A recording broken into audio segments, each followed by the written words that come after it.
I'm so happy that you're all here for this new kind of DLD. I can't hug you. I can't talk to you personally, but I'm so happy that you're here.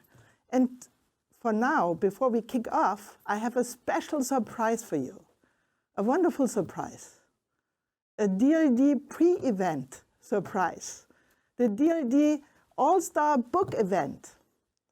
You know, we are very flexible from DLD. We are flexible and we are spontaneous. And when our good friend, the great connector, John Brockman, called me last week to say that he has a wonderful panel brought together, I couldn't resist. I said, yes, immediately. Yes, John, we have to do this. What is it? 3 superstars of behavioral economics went together, wrote a book. This book will be out only in May, and now it's February, and we have the chance to present it to you, my DLD community. I really couldn't say no. So we created the DLD pre-event. John invited Daniel Kahneman, Cass Sunstein, and Olivier Sibony to speak about this book. And this is the DLD pre-event. Cass is the Robert Walmsley Professor at Harvard and Director of the Program on Behavioral Economics and Public Policy at Harvard Law School. Olivier Sibony is Professor of Strategy at HEC Paris and an Associate Fellow at the Saïd Business School of Oxford University. And Daniel Kahneman needs no introduction. Everyone reads his book. Everyone knows his studies, his research. He's the Eugene Higgins Professor of Psychology at Princeton and the winner of the 2002 Nobel Prize. But the 2 others are also wonderful. They are great stars. It's a superstar session. It's like Eric Clapton, Stevie Winwood, and Jack Bruce have a jam session together. And John Brockman, the publisher and editor of Edge.org forum, helps to shift, the guy who helps to shift this discourse from politics to science and technology in our times, who brought all these famous scientists together on Edge to talk about what's next. John, you brought it together. You're the moderator. Over to you. So we're here to talk about noise, which has a lot of different meanings. For our purposes, we're talking about a revolutionary exploration of why people make bad judgments, how to control both noise and cognitive bias. So for starters, I'd like to ask each of you, what is noise? I'm sure you'll have different approaches to this. So why don't we start with Olivier and go around clockwise. Hi, John. It's ironic that we have echo when we're about to talk about noise, but that's how it is. So noise, the one that we are talking about, is unwanted variability in professional judgments, quite simply. And I'll let Cass and Danny elaborate and give us some examples. Well, the concept of noise is a complement to the very much used and possibly overused notion of bias. There are really two families of errors of judgment, as we'll see in a minute, and bias is one of them, and that's the one that typically we talk about all the time, and noise is another that actually very few people talk about, and that will be the subject of our book and of today's conversation. Okay, great. So if you get on a scale and it shows you as a little heavier every day than you actually are, that's bias. That's my scale. If you go on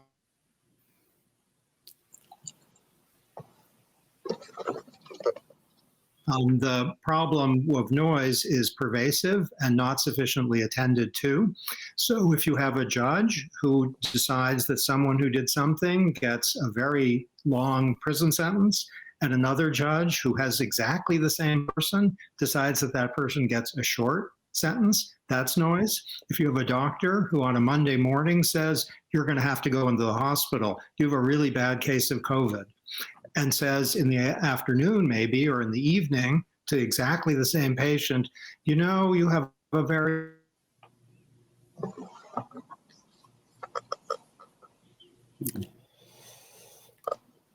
we're seeing a little unwanted variability in my communication given technology. That problem of variability all over the place is part of human life, and it's productive of very serious errors.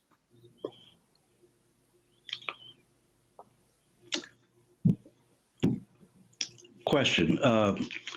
Danny, you've been talking about bias since I met you in 2007 and a long time before that.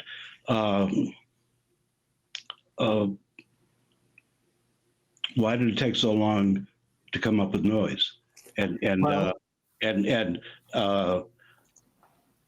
was hiding in plain sight. And is noise science? And if so, you know, how do you talk about it scientifically, or is it your intuition? Okay. And you should feel free to talk among yourselves. It's above my pay grade. I think this is the time to show the target slides, Olivier.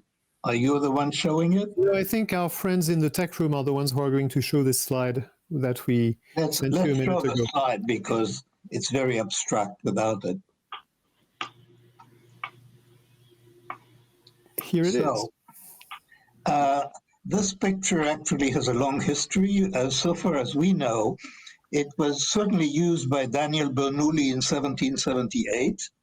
And what it shows is noise and bias. So when you look at the top left, you have 5 shooters shooting at the same target, and they're accurate. On the right, you have a noisy display. They're not biased. They're just scattered. They're all over the place. Bottom left is biased, and bottom right is both biased and noisy. And you can see that the noisy and the bias are 2 very different kinds of error, but they're both bad. I mean, obviously, something is wrong with the noisy group and something is wrong with the biased group, and it's not the same thing that is wrong with the 2. And interestingly enough, when you think about how we talk about error in general, we talk about error almost exclusively in terms of biases. And that is because when we think of a particular shot which belongs to the bias group, we have a sense that we understand it. It's the same force that's operating on all 5 shots. When we look at a particular shot on the top right, no single shot is noisy. Noise is a characteristic of the whole setup, of the whole ensemble. And that's a very big difference. It turns out it's much easier for us to think about bias than to think about noise.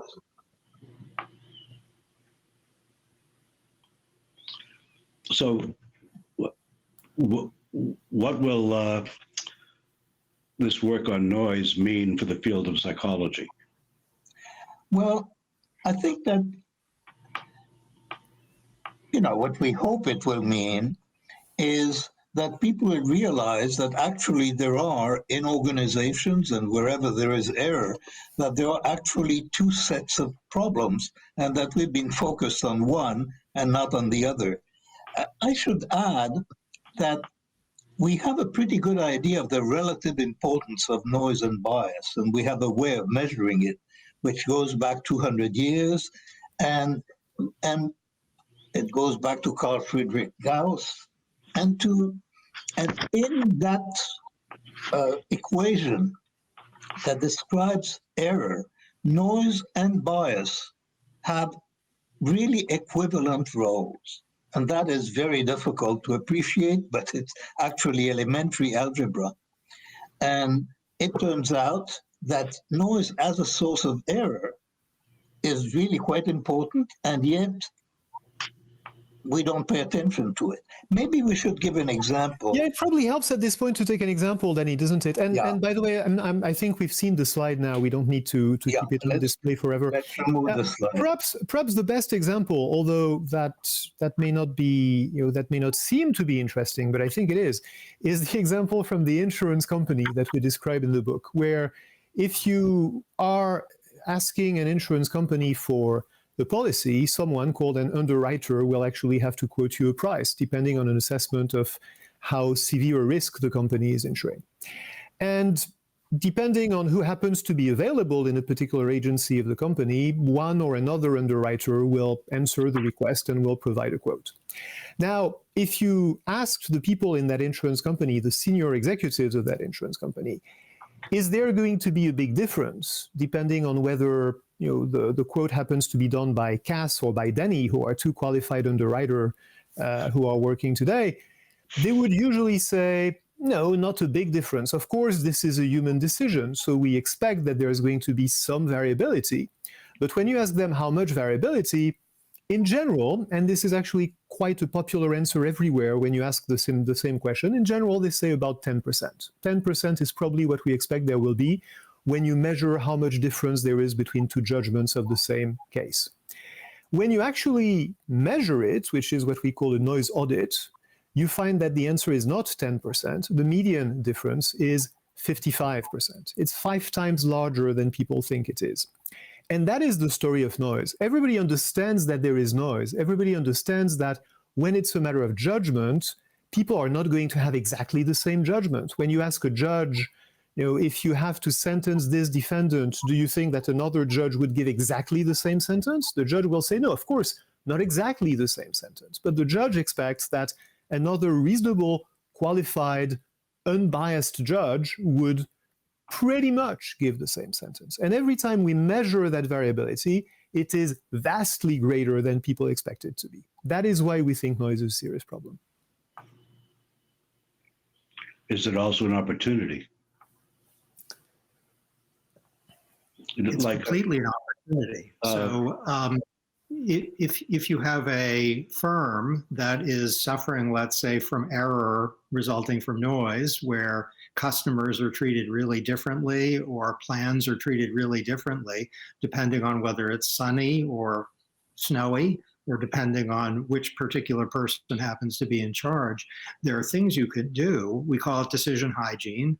One simple idea is to have a lot of independent judgments and then to aggregate them. That is a recipe for decision hygiene, and it dramatically increases quiet. And as a result of doing that, it can save a lot of money and increase fairness. So you have a book, which is just about to be published. Danny's last book, Thinking Fast and Slow, is sold millions and millions of copies. Sales go up every year as college students come in. Everybody has to buy it. When the book came out, I remember Steven Pinker at a conference said Danny's ideas about human rationality in the book might be the most important ideas ever uttered by a human being. So how does that play out in this realm of noise, which seems very focused on business, on insurance, on public policy? It has to affect all of us because we all make decisions. But can you give examples just for the average person, or are people interested in ideas and not specifically in public policy? Sure. And feel free to talk among yourselves. I'm not here as an interviewer. Okay. Olivier, I think Yes, this is your topic. Yes, why don't you go ahead with some examples from medicine, because that's a topic that everybody can relate to.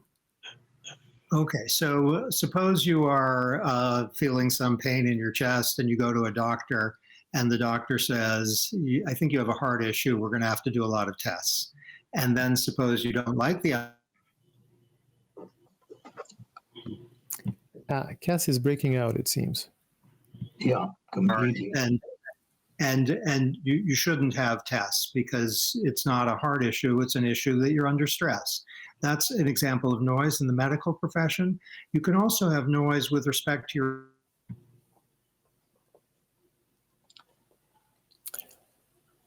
Cass, can you hear us? It looks like your connection is bad. Yeah, we can't hear you. Yeah, we can't hear you. So here's another example, which I think everybody will be able to relate to. A job interview. I mean, I think everybody has had a job interview, and many people have been on the receiving end of the job interview. You know, of course, that not everyone is going to make the same judgment about a candidate in a job interview, and that's why usually there are several interviewers. But the extent to which people disagree on the candidates that they meet, and therefore the amount of randomness there is in the quality of their predictions about who is going to be a successful candidate if hired, is absolutely staggering. We review some of that evidence in Noise, and it's very surprising. In fact, every time you ask people, how well do you think you are able to make a decision of this kind in a job interview? And you ask them to measure with some degree of confidence how well they're able to do that, they vastly overestimate how well they're able to predict the performance of a candidate, because it is just very hard to realize how much variability and how much randomness there is in that decision. That's another example. Danny, what's another one? Well, I'd like to add it's not only an example, but a direction. Most of our book, as John was saying, is really concerned with what we call system noise. So there are systems like an emergency room or an insurance company that make decisions. And we look at the variability of those decisions, unwanted variability that shouldn't exist.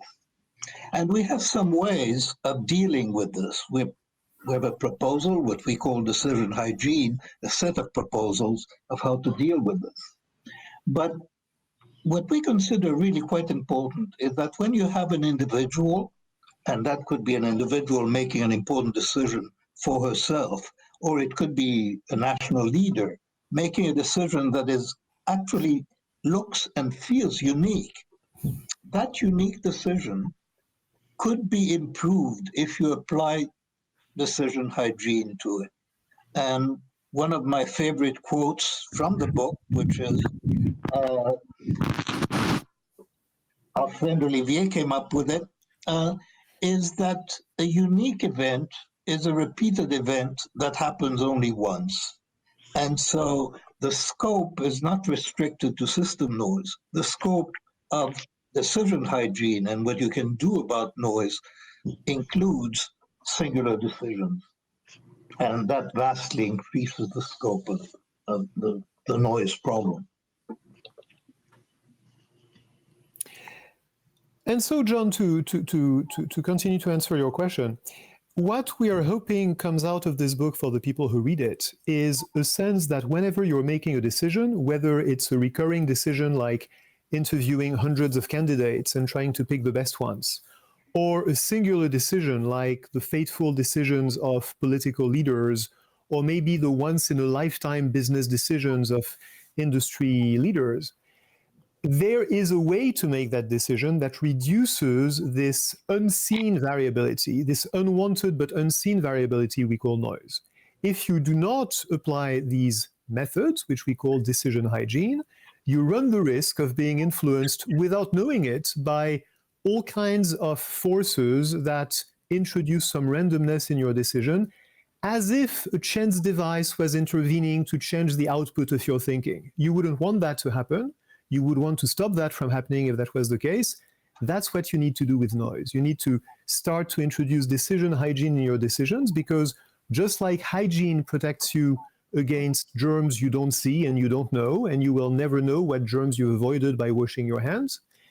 Decision hygiene will prevent unseen forces from introducing variability in your decisions. Do you have examples from different fields you could each of you talk about? Yes, I could give a few now that my technology is working a bit better. So suppose people are being interviewed for jobs. You might have an office that's deciding whom to hire. Those are fantastically noisy, where an interviewer might think this candidate is great, and another interviewer might think this candidate isn't great, and it's noise. Or it might be that an interviewer is in a really good mood because the sports team that she likes best won the other day and says, I really like this candidate. Whereas if the sports team had lost, the candidate would look much less good. And interview decisions are, of course, crucial to operations in many places. The same approach, the same understandings apply to admissions decisions for many universities and to evaluations of candidates who are already there, who might be promoted or might not be promoted, might get raises or not. And as I hope these examples suggest, it happens in our own daily lives when we're evaluating our next decision. It might be about whom to marry, it might be about what to buy. And these are noisy decisions, it turns out, which in the case of marriage sometimes produces error. Well, the main idea, I think, of decision hygiene is how to deal with problems. And the suggestion, probably the most important suggestion that we have, is to break up problems into units and deal with those units independently. And this principle of independence of different parts of the solution is an essential principle of decision hygiene. It's difficult to implement. It can be implemented in all sorts of ways, from the independence of different people who participate in making a decision to the independence of distinct judgments.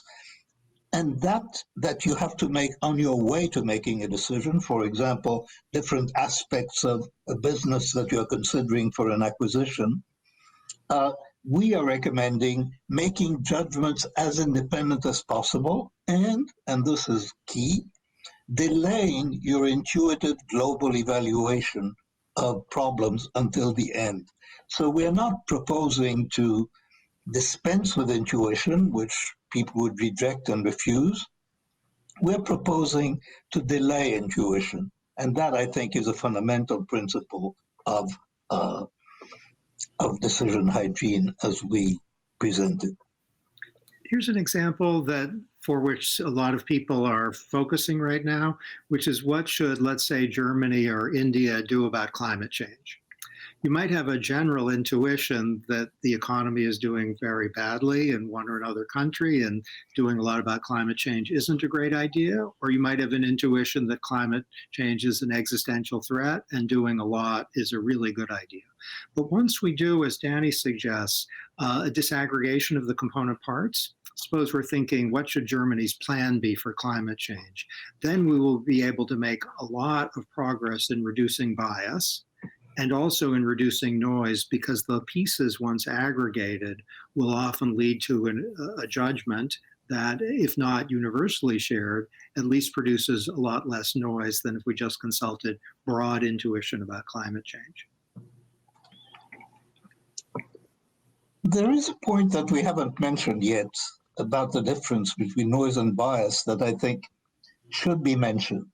And it is that bias is actually quite difficult to measure.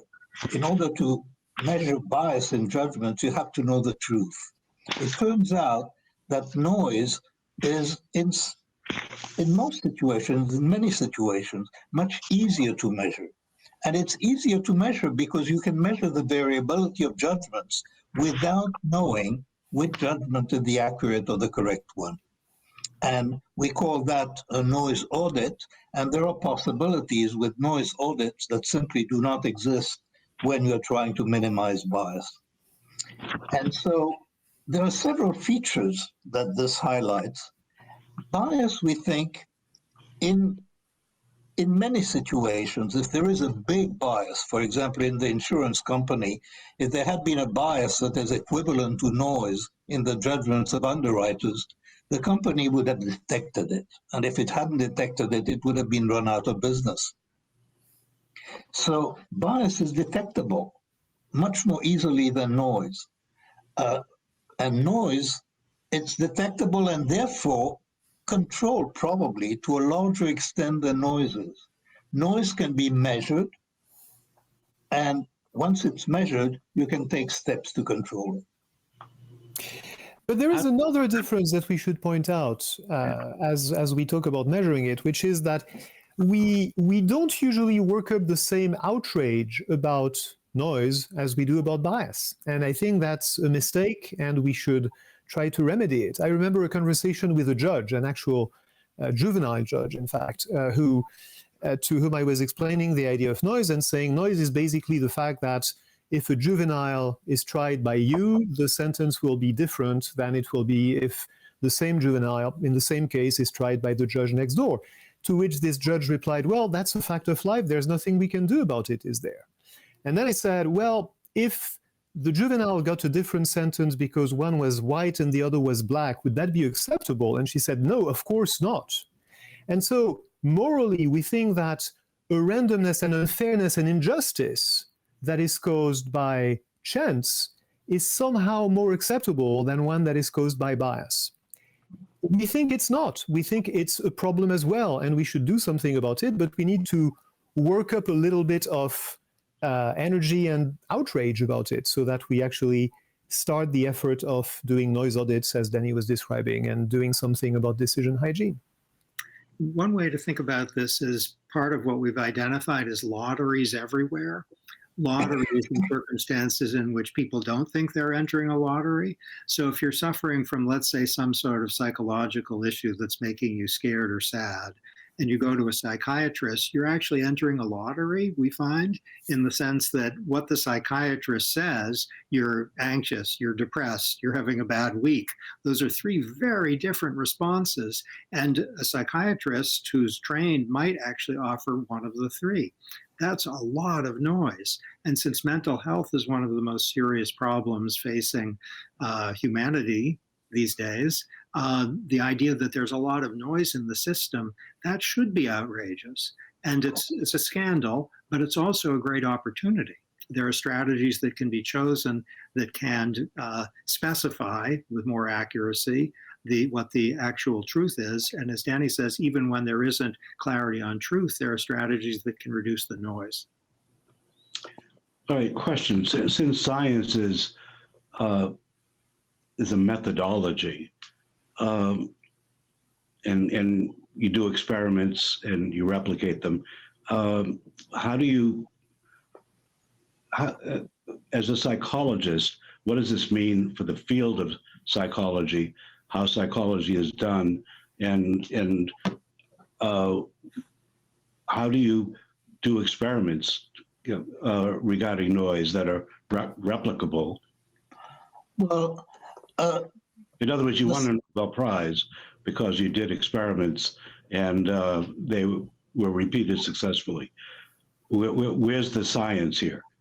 Well, the science potentially is a science of studying the variability of judgment. Instead of focusing on the mean, focus on the variability. And what are the conditions under which variability increases, and what are the conditions under which it is reduced? So this is, in principle, is a problem that science can deal with and psychology can deal with. It's just a really fairly dramatic change of focus from focusing on the mean to focusing on the standard deviation. So how will that play out in the field, like the way you train psychologists, the way psychology is taught? It's a big field and it's very varied. I'm not sure that this needs a profound change in the way psychology is taught, but I'm expecting that if the book is successful, this will create a large research enterprise because it's a topic that really has not been studied. It's been largely neglected. And it's going to be important within psychology to see what are the determinants of noise. It's going to be important, I think, in comparing organizations. So there could be entire areas of research that do not exist at the moment of comparative noise studies. And I expect that that could really develop if, our book is accepted, as we hope it will be. Will it have an impact outside of study of large organizations like PTAs or teachers groups, or the kind of stuff we're all looking at today? I mean, among the decision hygiene ideas, there are ideas about how to conduct meetings. There are ideas about how to prepare checklists when you're trying to deal with problems. So those are applicable not only to large decisions and large organizations, they're actually applied to how to run a PTA meeting. So, and there are better and worse ways to run meetings. And the impact on noise is very clear, that there are some ways to run meetings that favor noise, and there are some ways that control it. Or to take another example, John, something that we do not even think of as a judgment is actually a judgment sometimes. Take forensic science. Take the examiners who look at fingerprints left at a crime scene and say, I compare this with the fingerprints of a suspect, and yes, this is a match, or no, this is not a match. We have been trained to think of this as an objective determination. As we discovered, mostly thanks to the research of a gentleman called Etiel Dror, who works at UCL in London, it is actually not an objective determination. It is a human judgment made by an examiner, and that judgment is susceptible to a lot of noise. Noise between examiners, so different people can actually disagree about fingerprints more often than we think. Not very often, by the way, but more often than we think. And even the same examiner can, when shown the same pair of prints at different times, disagree with himself. So if we don't put in place the kinds of measures that Dror in this case proposes to introduce some hygiene in those processes, there are going to be mistakes. There are today mistakes where those procedures are not respected. So the book comes out in May. What do you want your book to do? What happens after someone reads it? What's your desire for a result of the effect of reading the book? We would want researchers to drop whatever they're doing and start studying noise. They don't have to drop what they're doing, but we would want a switch in that direction. We would want organizational leaders to ask themselves, is there noise in my organization? Are there noise audits that I can conduct in order to establish and measure the amount of noise? And we would want practitioners and consultants to be conscious of noise as a problem. So this could, we hope, induce changes in many areas.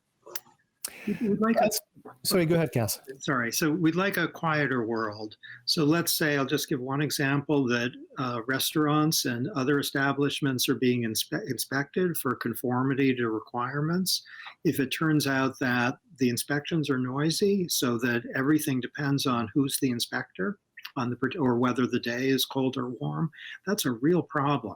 So that similar restaurants would be treated very differently. And we know enough to know that really happens. We want more quiet there. One reason is it will introduce more fairness, so that similarly situated people aren't treated differently. Another reason is that it should produce, as we show in establishing the often greater contribution of noise than bias to error, it should produce more accuracy. And in the case of food inspections, it might mean less disease and less COVID-19. And so the thought is there's a big agenda for improving decisions. It also, as John, you're suggesting, it bears on individual lives. Each of us is noisy. And since I've started working on the book, I'm alert to noise in my own family and in my own decision-making. Now, that's not our focus, but the book certainly can quiet that form of noise as well. I'd add to that in order for noise to be addressed and recognized, we first need to start to listen to it.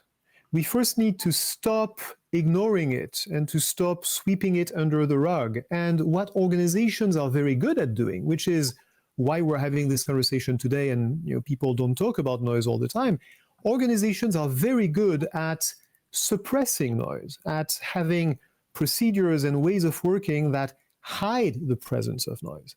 If you are one of the underwriters I was talking about earlier, or if you are a doctor in a hospital that Cass was mentioning, or if you are one of the judges whose verdicts can be so variable, you never actually get the chance to compare your judgment to the judgment of someone else. And so you can live with the illusion that if asked, your colleagues would agree with you.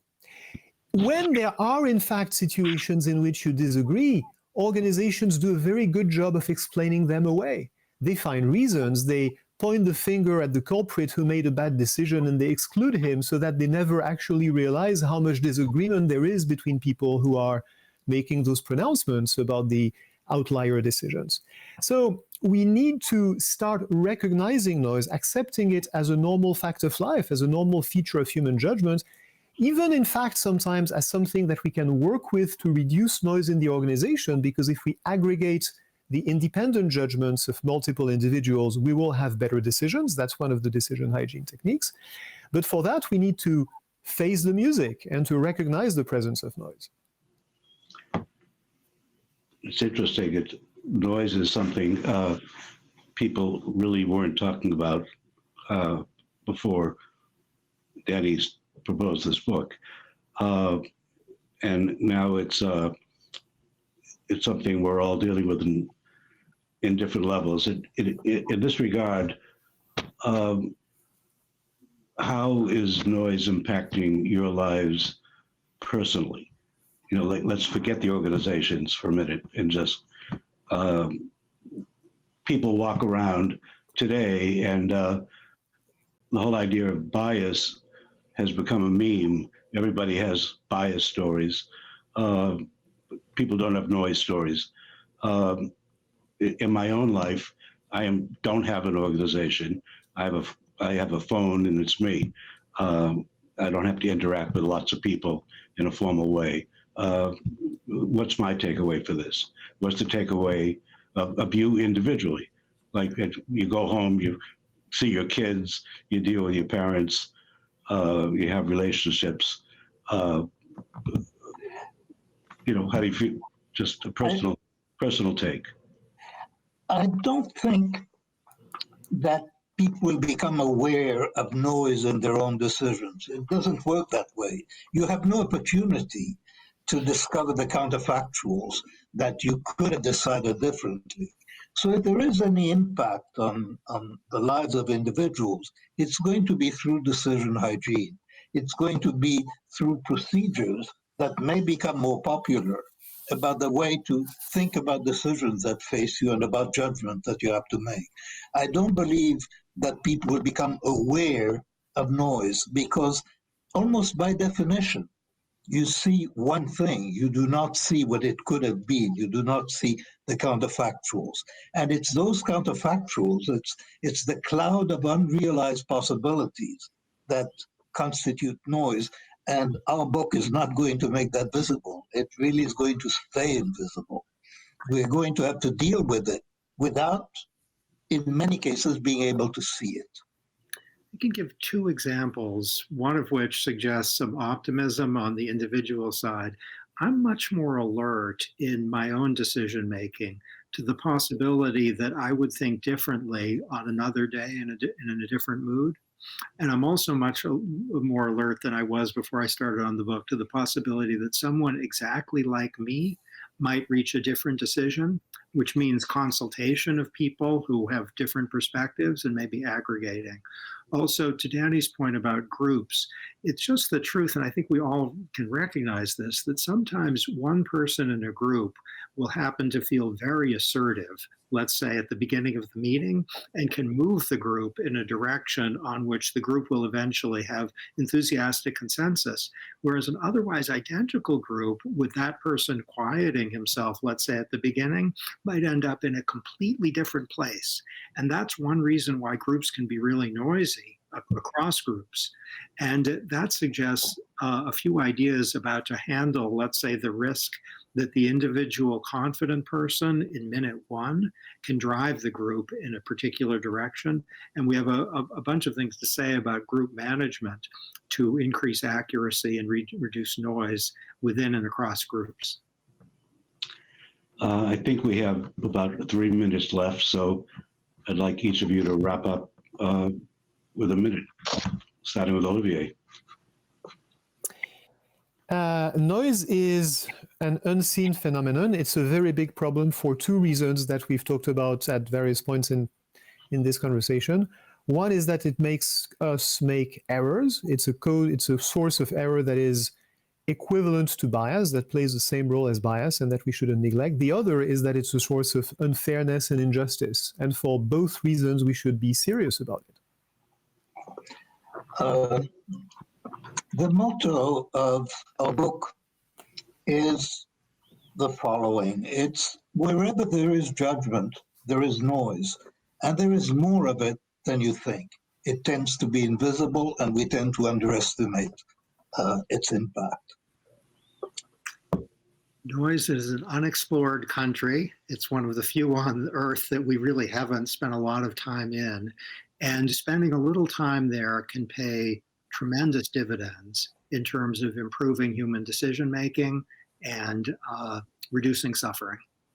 And what are the downsides of studying noise? You might think, oh my gosh, the world is a lot less orderly and consistent than I had anticipated or hoped. Okay. I think all you have to lose are illusions about your own ability to, about your own omniscience. Danny, you get the last word.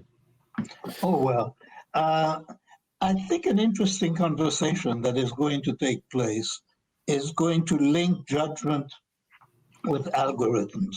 And that is the development that awaits us, because one of the characteristics of algorithms is that they are noise-free, and at the same time, people want the autonomy of making their own judgments. And I expect a lot of conversation about noise in the context of the interaction between human judgment and the rules and algorithms that are beginning to impact our lives. And I think this is a good example of that discussion getting underway. Thank you all very much. Thank you so much.